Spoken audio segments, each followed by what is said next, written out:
Okay, so yes, so that was the video, and so this is the summary. Okay, so Mythbusters TV show wanted to see if yawning is contagious, and they select 50 people to participate. Each participant is told to sit alone in a small room and monitored for several minutes. And before they enter the room, some of the people see a person yawn, the seed yawn, and other people do not, the control. And then they record who yawns and who does not yawn. Okay, and so let's just review this. The sample of people, that was not randomly selected, right? They were at the market and they just got some arbitrary people to go, but it's not random selection, okay? But the treatments are randomly assigned, okay? The assignment process was systematic. They said every third person is a control, okay? But we can assume, I think it's reasonable to think that the order of people going into the rooms is can be considered to be random, okay? And so in the seed yawn group, we had 34 participants, 10 people yawned, and the observed proportion is 10 over 34, okay? And the control group, 16 participants, 4 yawned, and the observed proportion would be 4 over 16, 25%. I got this, I just had to kind of work backwards a little bit in that to try to get my numbers. So I got this by saying, okay, 50 people total, 2 out of 3 got a yawn and 1 did not. So that turns out to be around 16 and 34, and then to get the proportions of 25 versus 29%, it would work out this way. Okay, 4 out of 16 in the control group, 10 out of 34 in the seed yawn group. Okay, and their conclusion is there's little doubt it does seem to be contagious, and then they got the confirmed tag at the end. Okay, so this is where we are, and we want to just kind of use our statistics reasoning abilities to work through this, right? So if I use this and I say P seed, probability seed, or proportion that yawn, this would be the probability of yawning if you're in the seed group, given that you're in the seed group, and then P control is the probability of yawning given that you're in the control group, okay? And the null hypothesis would be that yawning is not contagious, and so that the proportion of those who yawn in the seed group versus those in the control group, that difference is 0. Okay, so that would be the null hypothesis. Okay, and then the alternative hypothesis here is yawning is contagious, meaning that if you get a seed yawn, it makes you more likely to yawn. Okay, so that would be the proportion of the seed group is greater than the control group. So the proportion seed minus proportion control should be greater than 0. Okay, so that's going to be our hypotheses. And what we observed a difference of 10/34 minus 4/16 for the p hat seed minus p hat control. That's a difference of around 0.044. Okay, that's with rounding. Okay, it's like 0.00044, I don't know, 17 something. Okay, so if the null hypothesis were true, we would expect a difference between proportions to be 0, and we observed a difference of 0.44. So is that difference statistically significant? This is the question, right? So what do you guys think? What's your gut feeling? Is this difference significant? Okay, you guys are saying no. All right, so but rather than just going off of gut feeling, right, we are statisticians, so we say, all right, let's use the rules of probability and stuff like that, right? Okay, but the problem here is that our sample is too small to use a z proportion test, right? So if you say how many yeses and how many nos we have, our control group, we only have 4 yeses and we have 12 nos. So this sample size is not big enough to use the z test, right? Okay, let me just further elaborate on the null hypothesis, right? If the null hypothesis were true, then whether a person yawns or does not yawn is independent of whether the person got a seed yawn, okay? And so the difference that we observed, 0.044, could just be the result of randomness in the assignment of treatments, right? And another way you can think of this is that in our sample, we had 50 people. We can say that 14 of these people, they were just destined to yawn, right? Like whatever you did to them, they were going to yawn anyway, okay? So we could have randomly assigned them in some other fashion, and those same 14 people were going to yawn anyway. It had nothing to do with the seed yawn. It was just that day they were going to yawn. And we want to see, would we have ended up with 29% of yawners in one group and 25% in the other group, right? Could randomness alone, could that produce this difference of 0.044? Okay. All right. And so the p-value is the probability of observing our difference of 0.044 or something more extreme if the null hypothesis were true, right? So if we assume that the two populations have the same proportion of yawners, what's the probability that random assignment alone produces the samples of data where the difference is 0.044 or something more extreme? That's what we want to do, right?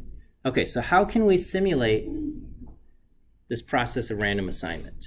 Okay, that's what we're going to do. We're going to run a randomization test, okay? Sorry, this is a big wall of text. But what we're going to do is we are going to simulate the random assignment of treatments that could happen if we assume that the null hypothesis is true, right? So this is what we're going to do. So we're going to, what we do is we say that 14 people are destined to yawn, okay? So we're going to just start this off, and then we're going to just randomly assign the 50 people into two groups. Group A with 34 people, Group B with 16 people, okay? And then after we do that, we calculate the proportion of those who yawned in each of these groups, and we find the difference between those two group proportions, okay? And in this case, because we did the random assignment ourselves, right? We did this random assignment process ourselves. We know that who ended up where is just random. It had nothing to do with a control or seed or whatever. This process, it's just the result of randomness, right? So we know that any difference that we see between the group proportions is just from the random assignment process, all right? Okay, and then we're going to repeat this many, many, many times, all right? And every single time we do this, we're going to record the difference between the group proportions, okay? And after we do that, we will end up with basically a simulated sampling distribution of the proportion differences, okay? And then to get the p-value that we have, the p-value for our observed difference of 0.044, we're going to find the proportion of times that the random assignment produced a difference of 0.044 or more. Okay. So let me just do this once. Sorry, before I get there, we have to talk about exchangeability, okay?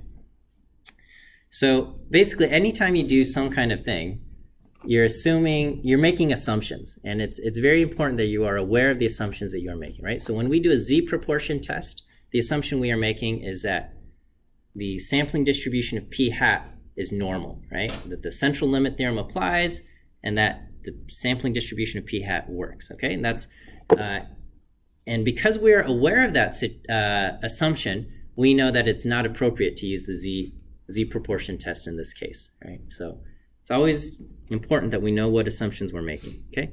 And so the assumption that we are making here when we do a randomization test is the assumption of exchangeability, okay?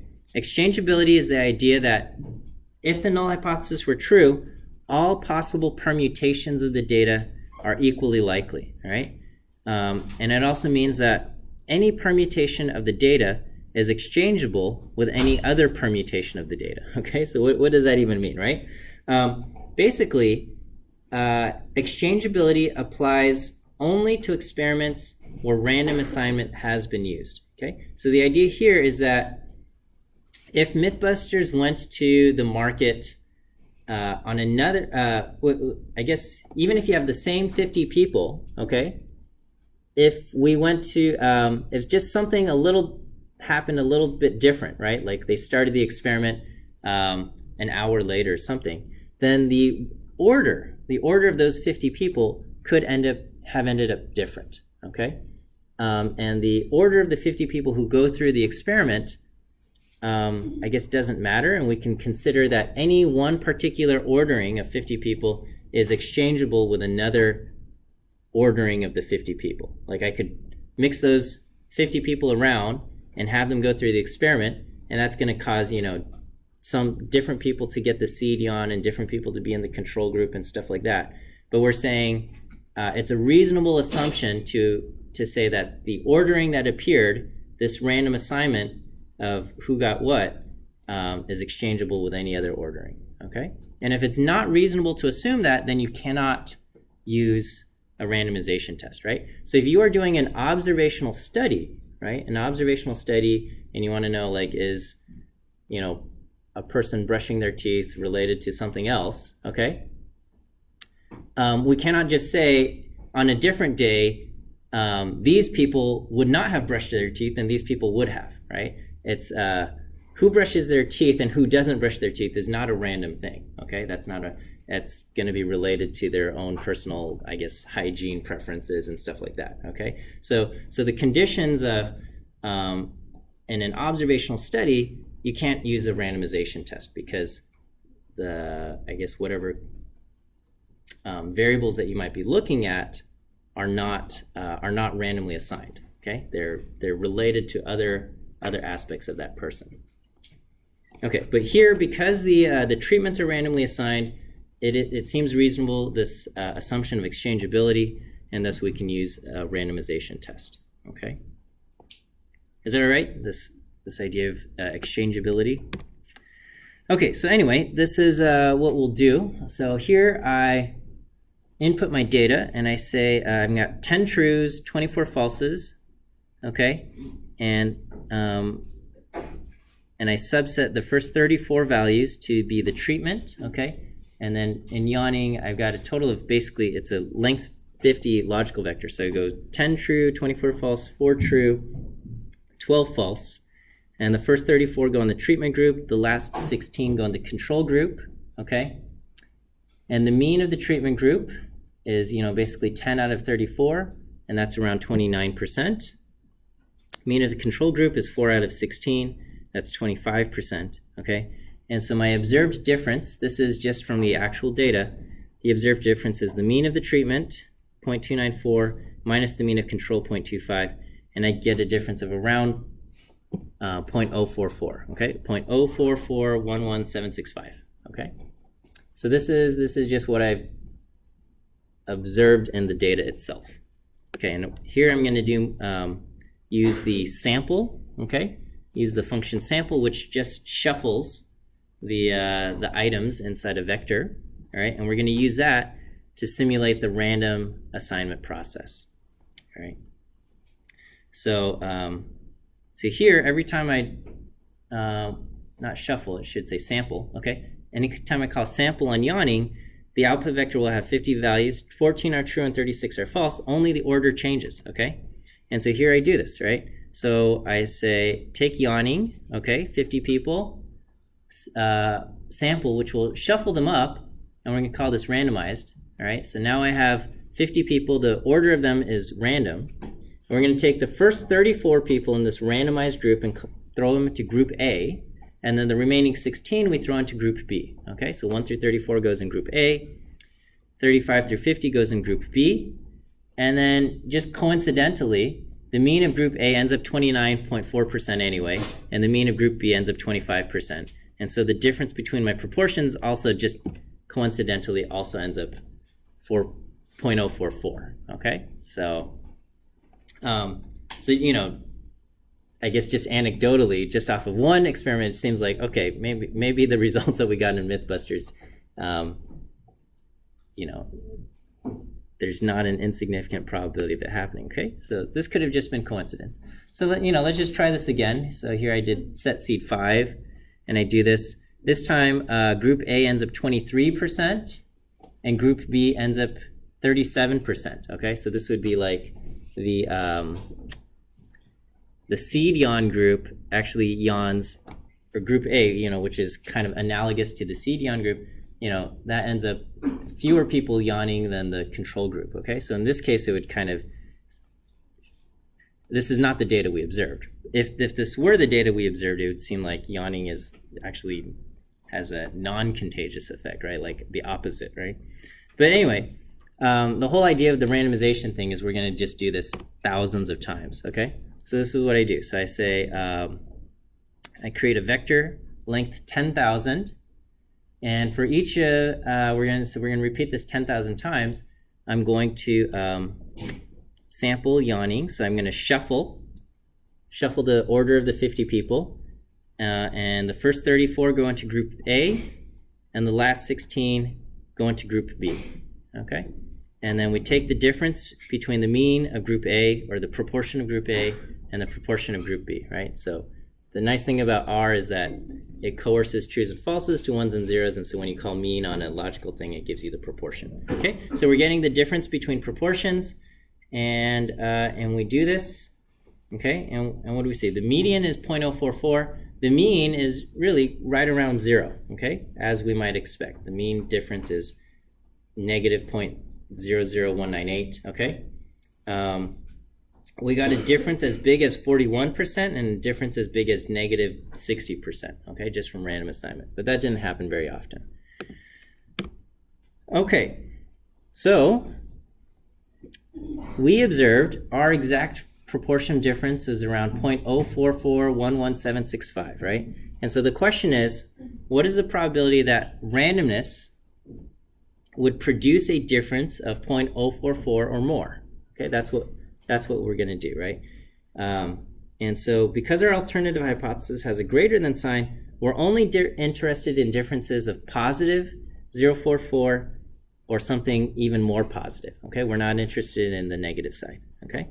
So here, I'm just going to ask differences greater than or equal to the observed difference, right? So this differences vector is numeric, and this creates a logical vector, right? Differences greater than or equal to observed difference will be true or false based on whether the difference is or is not greater than the observed difference.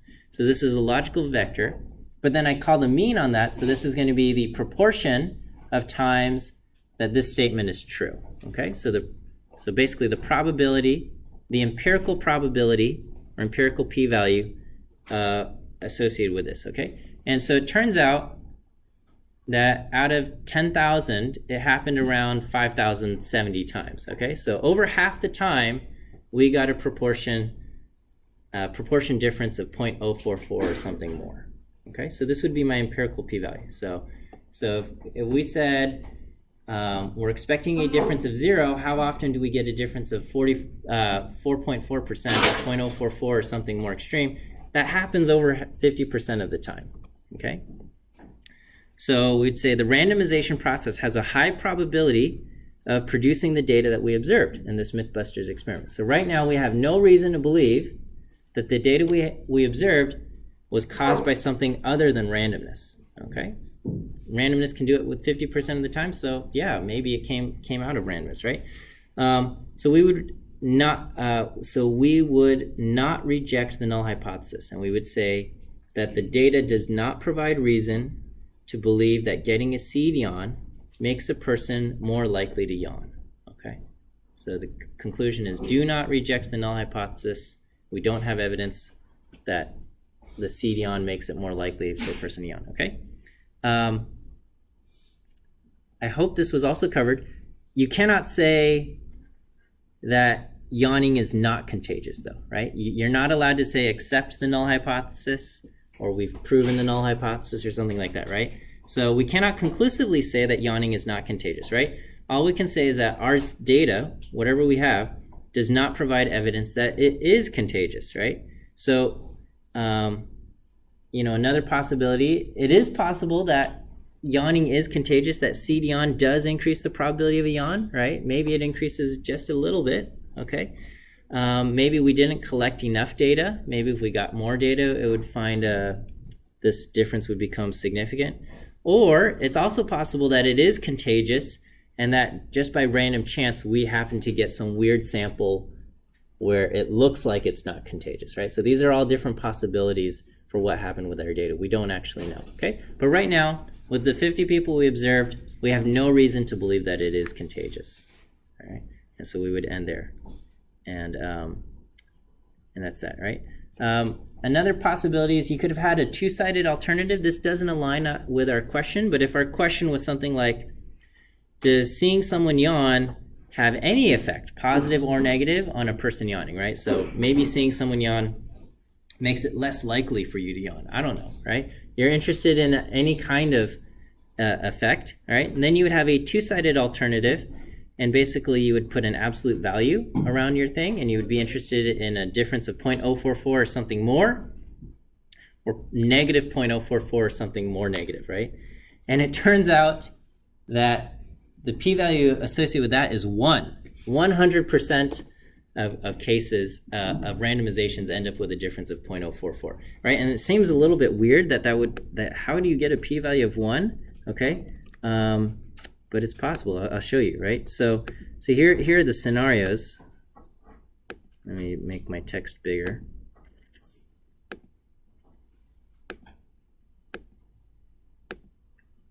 Okay, so we had 10 over 34, okay? Whoops, okay. 10 over 34 versus 4 over 16, and so we have a difference of, 0.044, right? So if one more person in the seed group, so we'd have 11 over 34 is 0.32, and then we would have one fewer person in the other group yawning, right? So our difference there, 1134 minus 3/16, that would be a difference of around 13%, okay? If you go the other way, instead of 10, you have 9, and you have 5/16, okay? This difference, 9/34 minus 5/16, has a difference of negative 0.0477, okay? And then anything further in the other direction, it would be 8/34 and 6/16, okay? Negative 0.139. So as far as differences go, the two smallest possible differences are positive 0.044 and negative 0.0477, just because you're getting a whole number of people, right? And so it is physically impossible to get a difference of 0, because you either have 10 out of 34 who did yawn and 4 out of 16 4 out of 16 in the other group, or you had 9 out of 34 and 5 out of 16 in the other group, right? You can't have like 9.5 and 5.5 or something. Like that's not possible, because you only have a whole number of things. So, what proportion of differences are greater than or equal to 0.044? 100% of them are, okay? So this kind of stuff could happen in a discrete data scenario here, okay?